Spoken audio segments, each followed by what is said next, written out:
everyone, welcome to our first live stream of 2024. We're really excited to have you here, and we're going to cover how to master the art of personal budgeting. And we're going to try not to be boring about it, because I don't know about you, if I look at a spreadsheet with budgeting, my mind switched off instantly. So, my name is Rachel. I'm a Client Success Manager at Salary Finance. I'm joined by Jason Butler, our Head of Financial Education and Personal Finance Guru, amongst many, many other things. Before we get going with anything, this presentation is generic in nature and is not personal advice. If you do need personal advice, please find a regulated financial advisor. You can find free money help from Money Helper Service or your local Citizens Advice Bureau. There's a QR code here, as I mentioned earlier, or you can go onto the Slido website, put that code in. We want to make this as interactive as possible. So we want your questions. You can upvote other people's questions if you find them really interesting or you really want them to be answered. We're also going to have a few polls during the session. So with that all said and done, how are you this morning, Jason? Well, I'm a lot warmer now than I was, and I've got a jumper on that's quite warm, so being in the studio, but it was freezing this morning, and I was thinking to myself, a lot of people might be approaching the new year thinking, oh, you know, there's a bit of a freeze going on when it comes to their money because, you know, we've got past Christmas, we're now in the new year, you know, prices are still going up. We've heard this morning that inflation is still at 4% as opposed to 3.9%, so prices are still going up.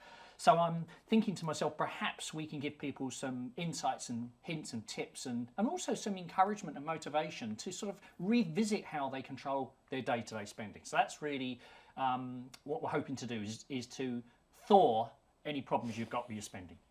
I love the cold weather joke, Jason.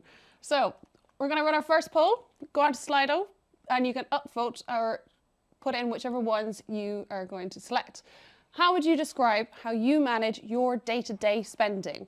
So do you have a budget and you just, you know, spend for the sake of it and you don't really think about it? Do you have a really detailed budget that you follow quite closely because you're going to, you know, keep all those marks? Or do you have a budget that you kind of follow a little loosely? Or you kind of have I'm going to spend a little bit of this month and a little bit of that this month and just kind of go along with an idea of a budget, you know? Well, it's interesting, these four things. I have to tell you, when I was in my early 20s, I mean, I was a train wreck with money. I mean, regardless of what anyone thinks, I grew up in a very poor single-parent family, so every pound was really a prisoner. We had 10p's for the electric meter, and by the time I got to my early 20s, I was out of control with spending. I had no idea at all. And so I had no budget. I just spent my money and I hoped for the best each month. Now, over the years, as I've obviously developed skills and insights and knowledge and, you know, learning from others, I've built myself into a situation of having a formal budget that I follow quite closely, but I'm going to show you how I follow it closely without it feeling like a straitjacket. And that's the point. Interesting to see what a lot of people have got an informal budget they follow loosely. That's interesting. Which is where I'm at the moment. I'm still trying to implement your system. Yeah, well, don't worry. Here's the thing. And no budget, just spend and hope for the best each month. So nearly a third of people basically have no real plan for their money, right? So we're not here to judge anyone. The point here is you're not alone. So whatever position you're in, now look, there's a very small number of people who have a detailed budget they follow closely, and that's quite what I expect to see. So this informal budget following loosely, pretty much that's the same as not really having much of a plan, but you've got some kind of plan, you've made a start, but you for whatever reason, it's not really something you're following. It makes you feel a bit better, but it doesn't get you results. So that's quite interesting point there. So thank you for that, everyone. Well, let's look at a couple of reasons really why people find it a challenge to control their spending. Now, one of the things that people often think, they use the word budget. I don't like the word budget. We're going to see, I talk about spending plan, which I'll come back to in a minute, because a spending plan is much more positive. It doesn't mean it's constricting you or holding you back. This is actually about freeing you, reducing stress and worry. Yeah. If you can tell me how much I can spend, I'll be very happy. Yeah. And this is not like living like a monk either, unless, of course, you're in a really difficult situation. But interestingly, there was an article some months ago on the BBC website, The People Who Can't Stop Spending. Now, I thought this was really interesting because there's this lovely lady called Claire who's a single parent. She's got 2 young children. And she tells the story of her income fluctuates. And I know for many of the people in the salary finance community, they do have a fluctuating income. And I understand it's a challenge, but that's even more reason why you need a spending plan. She said, but when I have a little bit more, I do spend it rather than save it. you know, because I'm worth it, or because she feels that she can, or because, you know, she feels she might lose it. There are lots of reasons why. She says, although I'm squeezed, which means she doesn't feel like she's really getting ahead, but she's not absolutely on last chance saloon, I don't want to compromise on the opportunities and experience that the kids have. So obviously there's a whole host of issues here. She feels like spending money on her kids is a good investment, even if it's to her detriment. So we know why the intent's there, but this lady is not, as I say, right up against it, but she's squeezed. But she will still spend money, extra money, on things for her kids. Then we got this guy in the same article called Joseph, and I laugh every time I look at this because he says, I really can't describe it. I think you just get into this mindset of, well, I've already spent so much this month, so I have permission to spend a bit more. It's what we call the what the heck syndrome. Or, a bit like what happens when you have a diet. You're kind of like, well, I've already broken the diet, so I might as well have another cookie. You know, sober, you know, dry January. You know, a friend of mine said, well, you know, I've got to the 14th. That's, you know, I'm okay. I've done halfway. There's no way on earth I need these plastic Lego flowers. And I think you looked these up, didn't you? I did. When we were putting this slide together, I was like, what is he on about these plastic flowers? They're actually quite cool. I'll give Joseph that. But yeah, if he's spending that much money on that, he's, you know, out of control spending, maybe wants to double check that. But we all laugh about that. But these plastic Lego flowers, get my teeth in, apparently they're very beautiful. What he says, or any stuff like that, I don't need it. It's just that I very much enjoy them. They make me happy. And therefore, that's my philosophy in general. Now, this is the issue. Often some of our spending, whether it's planned or unplanned, structured or unstructured, whether it's on the hook or spending a windfall or spending money we've got coming in, what it is we are meeting a need. Okay, we know about the basics, rent, mortgage, all that is all going up. We get that, and grocery bills and stuff, and energy. But most of us, we give ourselves stories. We give ourselves justification for why we should spend either windfalls that are coming in, or extra money we didn't expect, or money we've got coming in anyway. And let's just look at the 4 key reasons that might be holding you back. There's lots of reasons, but these are the 4 key that I've found in my 35 years of studying the subject. So why we don't do what we should do with our money when it comes to day-to-day spending. First of all, impulsive. So some of us are more impulsive than others. It's this desire for immediate pleasure.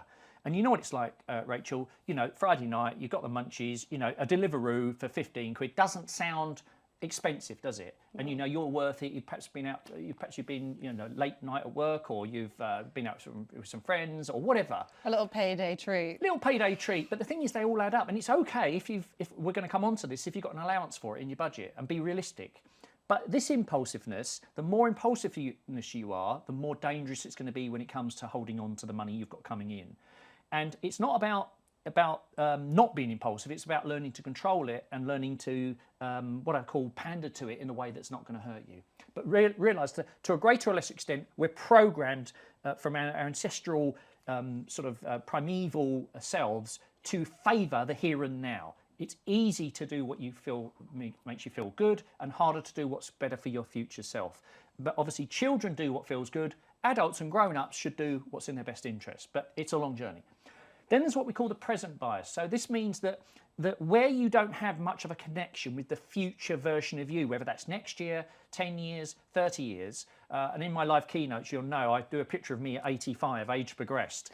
and I think back to my 21-year-old self. I actually, despite being a bit of an idiot in my early 20s and going about this in a roundabout way, I think my younger self would be proud of the 54-year-old me. Not because I'm perfect, not because I don't make mistakes, not because I know all the answers, but because I've got myself in a relatively good position. I'm proud of my journey, and I'm hoping that the 85-year-old version of me is going to be proud of the 54-year-old version of me. So if you don't have a connection with the future, if you think you are who, you know, this is who you are and you're never going to get older, and it's not, what you do today doesn't have any implications on the future you, it's going to be harder for you to sort of buckle down and deal with stuff.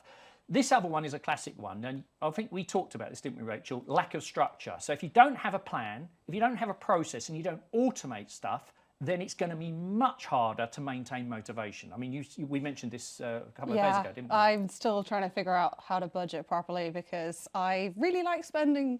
I do, and I like a sale, and it just throws out the budget plans. Yeah.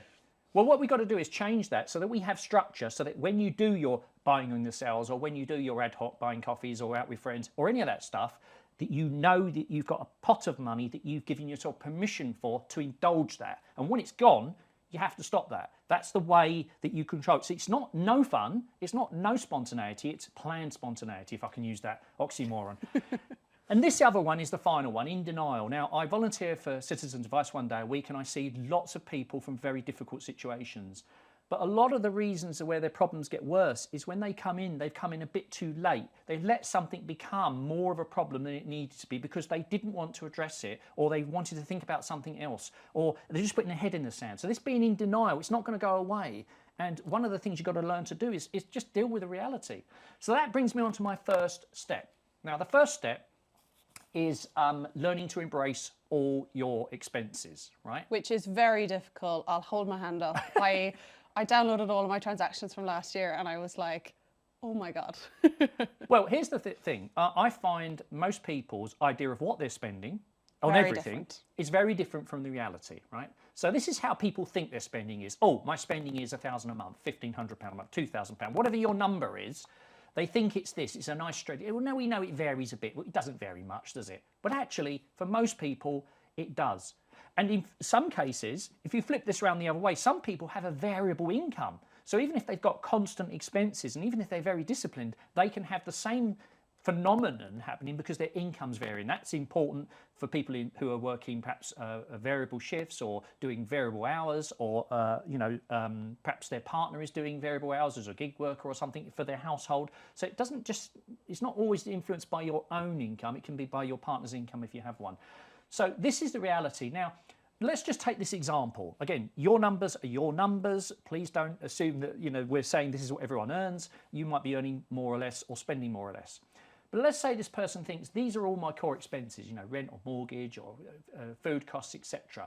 And they think it's £2,000 a month. But when you add in, like I did, like we've got a dog, and although she has to have her inoculations, there's always something she needs, like her toenails clipped or something done with her teeth, or there's something else that happens, or she's hurt a pad and we've got to get down there to get some ointment or something. So the reality is, whether it's your dentist or whether it's your vet bills or whether it's your holidays, you have to assume that there's going to be other things that are going to happen, and you may or may not know exactly how much they are, but we don't always take them into account. So if you're spending £2,400 on a holiday, it's actually another £200 a month on your spending. So instead of thinking it's 2,000, this person here, we add up these different ad hoc amounts, it's actually 2,600 is the truth, okay? And that will include fun, Deliveroos, and anything else that you spend money on. Now, I know that many of you out there have a situation where sometimes you're having to go from 4 weekly pay to 1 monthly pay, or from 1 monthly pay to 4 weekly pay. And I wanted to just explain what this means for someone who's taking home, well, let's think of this as a household income, someone who's bringing in £30,000 in a year. All that it means is, if you go to 4 weekly pay, is that if you can learn to live on the slightly lesser amount, you're going to end up with 13 paydays, because 13 lots of 4 comes to 52. So the point here is that you end up with a 13th payday, which is essentially, if you can learn to live on the 4 weekly money, and this is why spending plan really helps you, and this is the same again if you've got variable income, it just helps you have that extra reserve. You're almost forcing yourself to have an extra payday. And it's the same if you go from 4 weekly to go to this to monthly. You've just got to basically put aside the additional money to make sure you have the same money either as a safety net or as an additional amount at the end of the year. So you could go from, you could be paid monthly, but pretend you're being paid 4 weekly and force yourself to end up with a little bonus at the end of the year. So it's just psychological ways of thinking about things. Now, it doesn't matter how you do this. You can use paper. We've got a downloadable simple paper thing. You can use Excel spreadsheet. You can use one of these budgeting apps. There's several that are out there. Which has got a great article, which we tag in our article from Learn, all about the best budgeting apps. I can't endorse one, but I personally use a spreadsheet because I've always used a spreadsheet and I like a spreadsheet. Call me old-fashioned. I use Google Sheets because I use so much of them at work. I've become so accustomed to tracking everything on them. Yeah, most people have. And it doesn't matter, but here's the thing. Get the truth and download all your data from your bank and look at 3 months worth of data if you can. I know it's not exactly what we all want to do at the weekend, but bear in mind, if you do this over a period of weeks and get the truth, and this is the other thing, if you're in a relationship with someone where you're merging finances, actually getting the truth together in a non-confrontational way is is the key to really both getting on the same page with this. So it may be your partner's money style is different from yours. So, for instance, my wife is a money phobic, and she doesn't mind me saying this. It means she doesn't really like the idea of money. But over the years, I've had to sort of gradually, politely bring in the reality of what we spend. And when I first did this, she said, "Oh, I don't spend much on anything." I said, "I know you don't. This is just the reality of where we're spending our money. And we've just got to then decide, do we want to change anything?"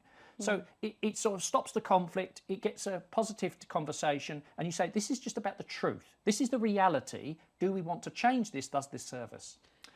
So we have our first question section.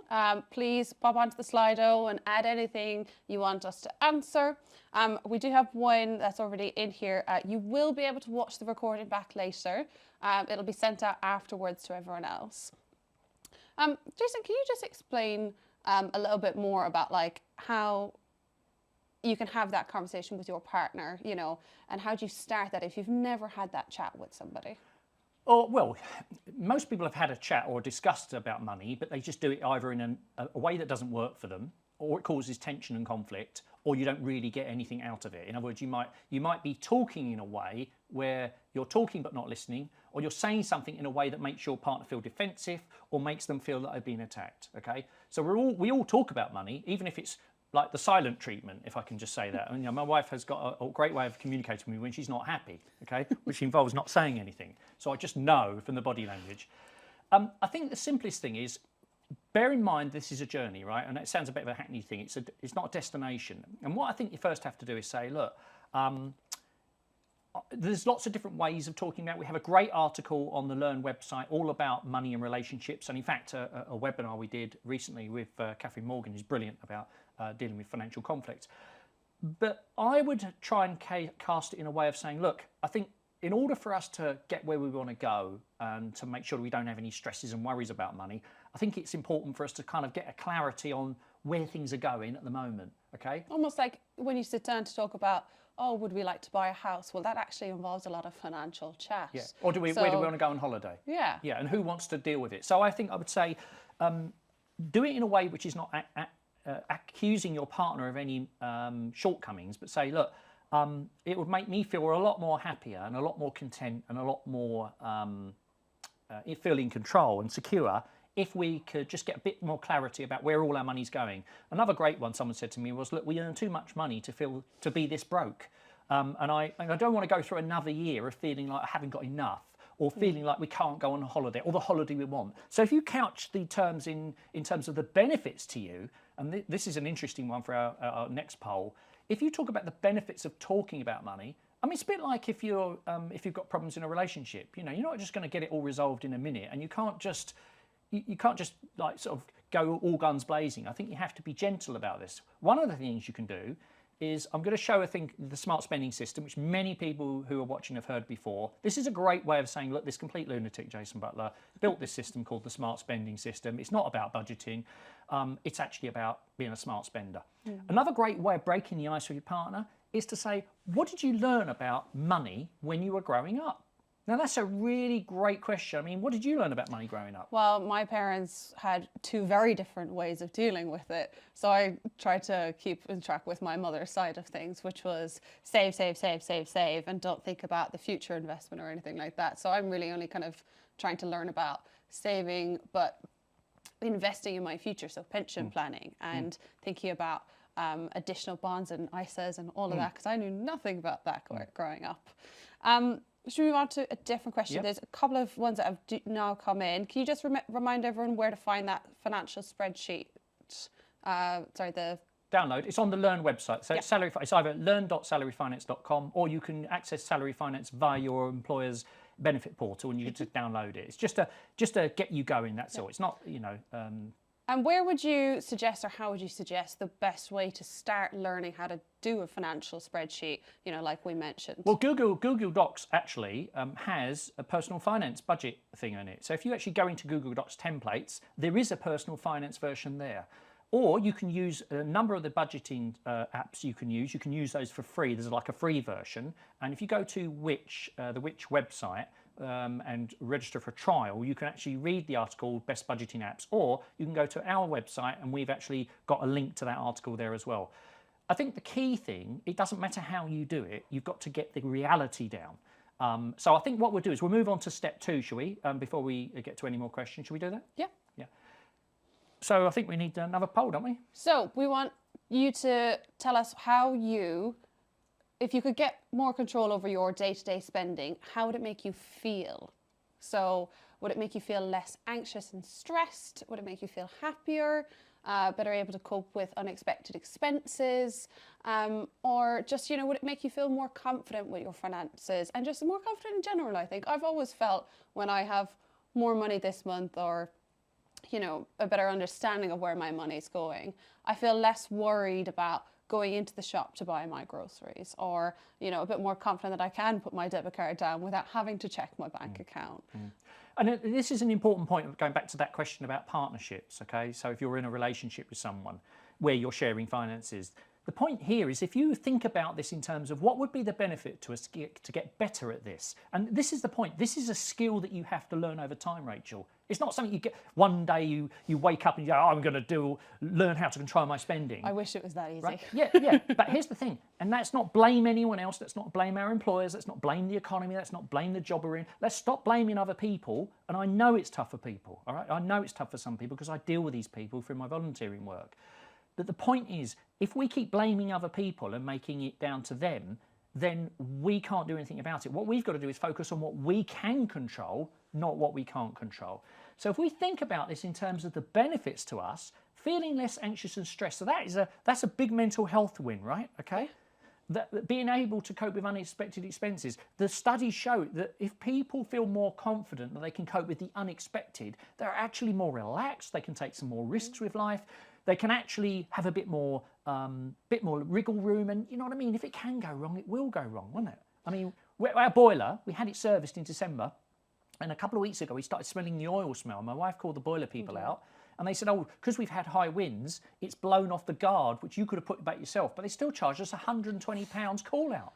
But if we didn't have a wriggle room or a bit of emergency fund or a bit of margin, that could have, if we have very, very tough finances, £120 can throw you off course and get you into an overdraft. So focus on the benefits to you and your partner and your household and your children, as opposed to just let's just buy this to make myself feel good. So the second thing, now this is a radical bit, this is the key bit to all of this. It's about giving every pound a job to do before you receive the money. This is the bit that I got really confused when I was looking at your thing the other day. I was like, what do you mean? I don't have pounds to give jobs. Like, I just didn't understand the concept of allocating each thing a task to do. Like, I get that in a work sense. How am I supposed to do that with my money, though? Right, so when you go out, say you go out with friends, right? And you socialise, whatever that is, whether it's bowling or a drink or a bite to eat, whether that's buying a coffee in the morning on the way to work, or whether it's you buying that nice scarf or pair of trainers. It's a job, isn't it? It's doing a job. When you do that, it's doing a job, either because it's your social connection and making you feel connected with your friends and enjoying life, or it's functional, it helps you get to work, or you feel good, or whatever it is. It's doing a job. So remember, if you think about it in terms of doing a job, it's about being much more intentional. So we talk about intentional spontaneity. Well, what we mean by that is we can have fun and we can buy stuff we want but we don't need, but we've got to decide before how much fun we can afford. So everyone laughs. I go to David Lloyd, I have done for years, and most days of the week I will be going to the gym, right? And most days I'll have a coffee, and the famous line is, it was some months ago, and I said to one of the girls, Sophie, who works behind there, known me for years, and I said, oh, God, I've only got £15 left to last me to the end of the week. And she said, God, are things that bad, Jason? I said, no, sorry, let me rephrase it. I mean, I've only got £15 to buy coffees and sandwiches and bits and bobs between now and Friday. She goes, why is that? I said, well, because it's my fun pot, which I'm going to show you in a minute. It's my fun pot for coffees and bits and bobs. Once that money's gone, I can't have any more coffees or sandwiches or anything. And even though I've got a lot more margin than most people, that principle of thinking like that, if I now want to add more money to my fun pot, I've now got to go and get it from someone, make a conscious decision, rather than just whittling it away and chipping away like chipping on a stone till there's nothing left. I've actually quarantined it. So it's basically making sure that every pound that comes in, you know where it's coming out. And the classic case was last night my daughter contacted me and said, Dad, I've had a big pay rise. And for her, it is quite a big pay rise. It's great for her. But she said, now I've decided I'm going to put half of the pay rise into savings and investments, a quarter of it I'm going to put into my emergency fund just to make that a bit bigger, and another quarter of it I'm going to add to my fun pot, because I'm still living a bit like a student. She goes, I'm 25, I should have a bit more fun. And when she means fun, she means whether that's socialising or buying clothes or whatever it is. But she's already thinking like that. So if you don't give every pound a job to do, the danger is lifestyle creep comes in, which means, we talked about this before, when your wages go up, and they are going up for a lot of people above inflation, or you get a windfall or a one-off, there's a temptation to spend it without thinking about it. I'll admit, I went out when I got this job. It was a little bit more than my last one. I bought a really nice new coat, and then I was like, oh, I probably shouldn't have done that. But I was like, I deserve it. I got, a No, new but the raise. point here is that if you get into this mindset of disassociating the earning with like your rewards and thinking much more dispassionately, you still can create the margin for it. But you say, when you buy that coat, it might cost you £100. If you put aside £200 a month for a fun budget, then that's okay, but you've only got £100 left. Rather than just thinking you deserve it, what you're trying to do is say, yes, I deserve it, but can I afford it? Okay? If you learn to say no more and yes less, then that's the first stage. So it's not about going without, it's about being purposeful. So the smart spending system, which most people who've ever seen my stuff before are probably sick to death of hearing it, but repetition is the mother of learning. Listen, the smart spending system is what took me from being an absolute money disaster to a money master. And this is something which will be with you for the rest of your life. Okay? Now, I don't need to work for money, right? I'm financially independent. I don't say that to brag. I say that to make the point that I still run this system, and that's what A, helped me become financially independent, and B, helps me stay financially independent. Because even if you've got money and income working for you, you still need to be purposeful. So you still need to give every pound a job. And the way that you do it is this. You have separate accounts to make it easy for you. We were talking about that earlier. So the fun money is in a separate account at the beginning of the month. Whatever you decide, it could be 50 quid, it could be £500. And you spend that money down to zero, and that's for the fun items. The fun items every month, the coffees, the going out, the Deliveroos, etc. Your emergency fund is where you're going to hold. Initially, you're going to start with perhaps £1,500 or £1,000, get that together as quick as possible, then get rid of your consumer debt. And once you've got rid of consumer debt, and you basically want to focus on building it up to somewhere between 3 to 6 months. But listen, if you've got a very secure income, you're working in the public sector, your household income's pretty secure, you're quite comfortable about that, you might have a much lower emergency fund. Or you might be expecting some money to come from an inheritance or the sale of a car or something, so you can have a lower fund. But if you've got a very variable income, or you're not sure, perhaps the income might drop in the future, or there could be a lot more variables in your household that you're worried about, you might want a bigger emergency fund. It's very specific to your circumstances. But the emergency fund is the fire break, Rachel, between you and life. And it means that you minimise the chances of falling into debt, or what I call drifting into debt, wandering into debt. Now, obviously, Salary Finance provides salary-linked loans. And one of the biggest things we say is, look, get that on a lower interest rate and deduct it from your wages before you receive the money. And then once you've got rid of that debt, or as quick as you have, then you can put that into savings. And of course, we've got salary-linked savings accounts, and the Help to Save account, where your money can be deducted and put aside for you. But the point here is this account is what makes the difference, the smoothing account, or some people call it the sinking fund. Now, a smoothing account or a sinking fund is an account that holds money that you are depositing each month for either fun or essential you items which are not going out every month. So an example would be your car MOT. That's once a year, right? So what's that, 50 quid? So about £4 a month, something like that for your car MOT. Your holiday. If you spend £1,800 on a holiday, that's 150 quid a month. Car insurance, house insurance, if you don't pay that annually, they'll charge you 10, 12, 15% interest for the privilege of charging you monthly. Now, you don't have to get there overnight, but the point here is that the more you can start thinking about using the sinking fund for ad hoc amounts that you know are going to go out, even if you're not sure what they are, the better. So with your emergency fund and your sinking fund and quarantining fun, don't make me do it, Jason, yeah, please. But there's nothing wrong. But here's the thing: if you knew you had an amount put aside every month for fun and socialising and other stuff that you don't need, that's fine. But you'd feel better about it, and you wouldn't feel so guilty And then also, if you know you've had too much fun, it's like if you've had a big heavy week, you need to ease off for a couple of weeks. And you say, sorry, I can't go out. Why don't you come round here and we'll do something at home? Yeah. I have a question about this, Jason. I think a lot of people might wonder about this as well. In terms of like actual accounts, how do you organise the different accounts? The way I do it is I have a current account with a major bank. I have my spending account with a challenger bank on an app, separate. I have another account on an app from a challenger bank for my emergency fund. That pays me over 5% interest. And the smoothing account, I have that with the same account that I have the fund money over here. I keep that smoothing account with that same company, so I have two pots. So it's because it's all on my phone. There's nothing complicated about this, and I don't actually like having it with the same bank. I like there a bit more friction, that it takes 24 hours for my emergency fund money to move to my current account. I mean, you can have it immediate. So having separate accounts, either with the same bank or different banks, but as long as they're all app-based, it's not a problem. And it might be that your smoothing account is an account where you've got to give 30 days notice. I personally don't like that. But if you know that it's a holiday money or whatever, I don't think it matters how much interest you get, although it's nice to maximise interest. The most important thing is the quarantining. You could label them. I know that Starling Bank and Monzo and Revolut, those banks, they all enable you to... pot names. Little pot names, that's right. So the most important thing is just get your head around this. And here are some specific ideas of thinking about the direction. So Essential You is all the keeping the lights on and functioning, somewhere between 40 to 60%. Future You, so that's not including your mortgage or rent, but that's debt repayments, building up savings, etc., workplace pensions.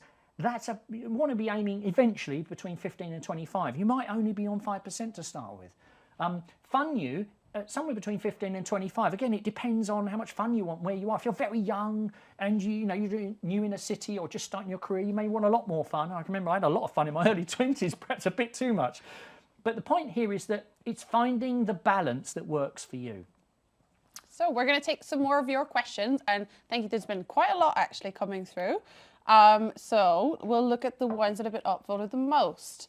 What percentage of income should someone be saving each month? So I think you just mentioned that actually. Well, as an ideal, look, in an ideal world, other than for the living costs, I think you should be looking to use 15% to be building wealth. Now, if you've got consumer debt, so this is not student finance and not a mortgage, then you need to be getting rid of that first. So you don't need to be worried too much about how you're saving. Obviously, it makes sense to be in your workplace pension, which is a form of savings, because if you're employed, your employer makes contributions to it, or if you're in a public sector scheme, they pay a lot into it. But most employers pay at least 3%, and many employers pay a lot more than that, and even more if you put more in. So ideally, you want to get to 15%, but if you've got a mess that you need to get out of, debt, then it's going to be a lot less than that. It might be just a basic minimum into your pension scheme. If you can't pay to keep the lights on and the roof over your head, it might be you have to leave the pension scheme. I'm not recommending this. This is the last chance, but it may be. So there are times in your life where you cannot invest or save for the future, okay? Because you've got to deal with the present, and that's okay as long as you learn this principle. But you need to get to a position as soon as wages go up and/or you get rid of debt, or you get rid of messes and tidy things up, that you make allowance for this future you, because this is how you get ahead. And fun, well, it depends really on both, the essential you costs, and that's the other thing, is there's always ways of saving money on essential you stuff. A big question, I think, and this, a lot of people will be wondering, and I struggle with this as well, is like consistency. How do you keep consistent with what you have decided to do once you've figured out where all your plans go and what their jobs are? I'm going to answer that in the next section after this session. So that is a great question. How do you stay consistent? And I'm going to answer that in a minute. Another question was, is it wise to pay extra on your mortgage every month? Now that is a very good question. Right. I can't give specific personal advice, but I can give you some principles to think of. 1, have you got an adequate emergency fund? Yes or no? And adequate is relevant to you.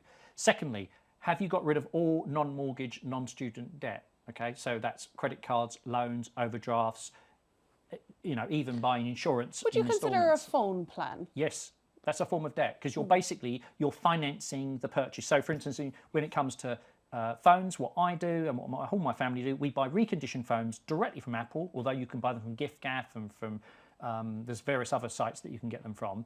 but we buy reconditioned phones, and they give us and they come with a new screen and a new battery. They might be 1 or 2 years old. We're very happy, and they last for 3 years. So we buy those for about 300 quid, and we have an £8 SIM charge or a £10 SIM charge. So for us, we're not kidding ourselves. We're not having a £90 phone and saying, oh, we know it's covered in insurance. We don't have that level of expenses. What we do is a sinking fund, 30 quid a month, and every couple of years, 2-3 years, get a new to us, but reconditioned phone. And it looks like brand new because it comes with a new screen and a new battery. And it's guaranteed for a year by Apple. But many people don't realise that. And it's a third of the cost of a new phone. So yes, that don't kid yourself. There's finances in your, there's borrowing somewhere in your budget. But for the mortgage, you know, if you are, say, saving and you've got your pensions opted in, you've got a small amount to your savings, how much of that would you throw at your mortgage? Yeah, so it really depends, okay? Think about buying a house. Buying a house is generally a good thing because it tricks you into building equity, building wealth, because you're paying down the loan. If you're paying 1 or 2% interest, then obviously it was less attractive, wasn't it, to overpay your mortgage. But there are a number of reasons why you might overpay. One, because you want to build more equity for when you come to remortgage, and that's important. Even if you're on a cheap deal now, either saving the money separately or overpaying the mortgage is the same thing. It's just that if you overpay the mortgage, you can't get the money back. Whereas if you build it up in the savings account, you can decide when you come to remortgage. So getting your equity down, particularly if your property value's dropped a bit, or you had a very high loan to value when you bought the house, that could be important for getting you to some of the best deals. And we know the best remortgage deals are for people with the biggest deposits and the cleanest credit rating.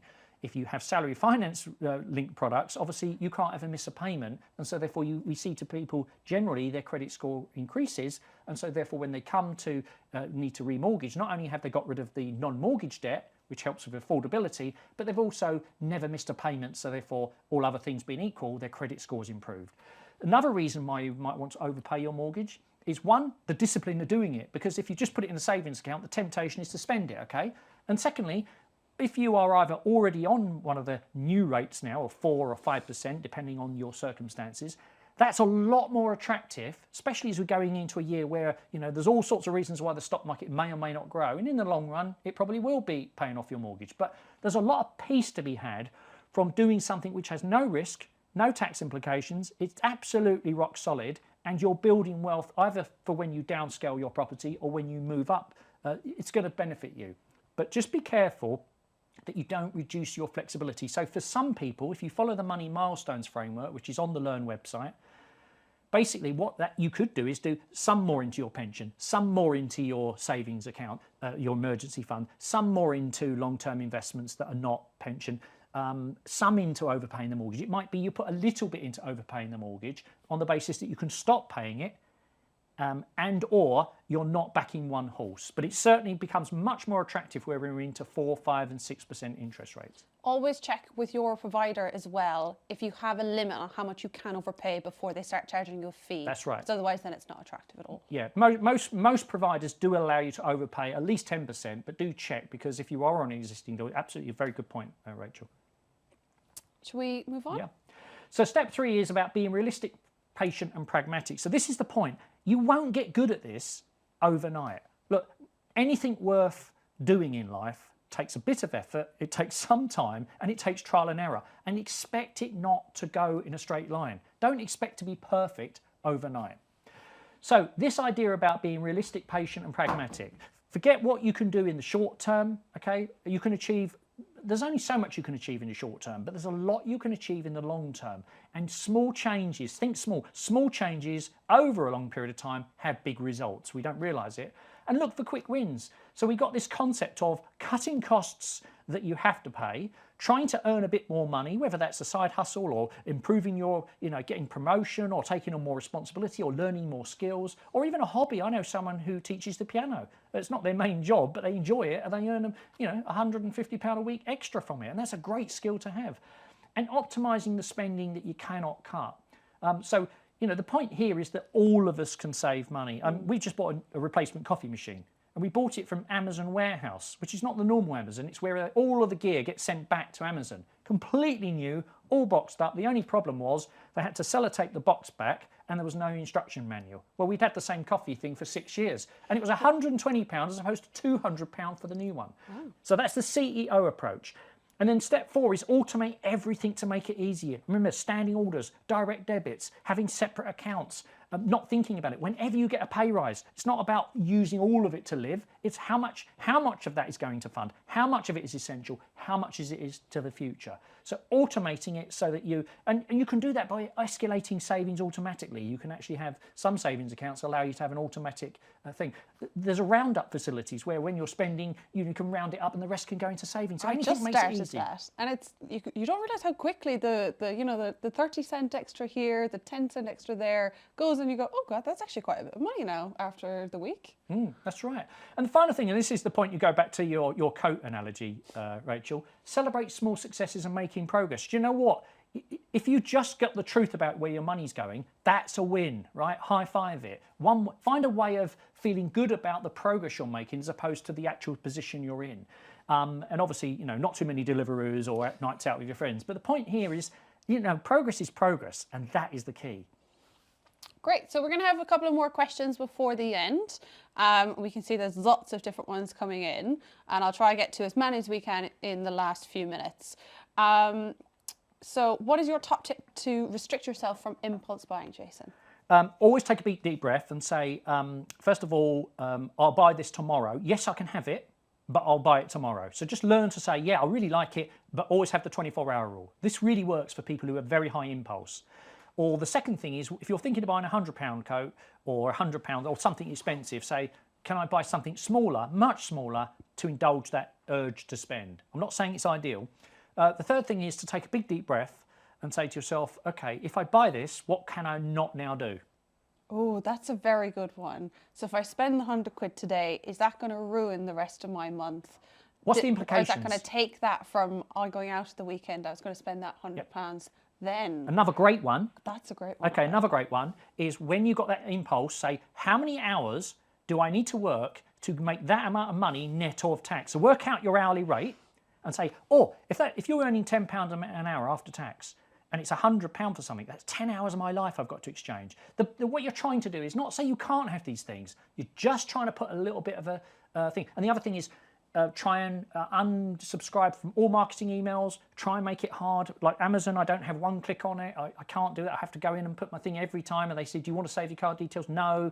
So I try and put some friction in the way so that it makes it harder. It's a bit like biscuits. I used to eat a biscuit with my cup of tea. And when we moved the biscuit jar to the other side of the kitchen, when I make a cup of tea, I just can't be bothered to go to the other cupboard and get the biscuit. Whereas when they were next to the biscuits, it was easy for me to take one. So it's just trying to make sure that the architecture around you makes it easy for you. But look, here's the thing. If you fall off, you fall off the wagon, as it were, don't beat yourself up. It's progress, not perfection.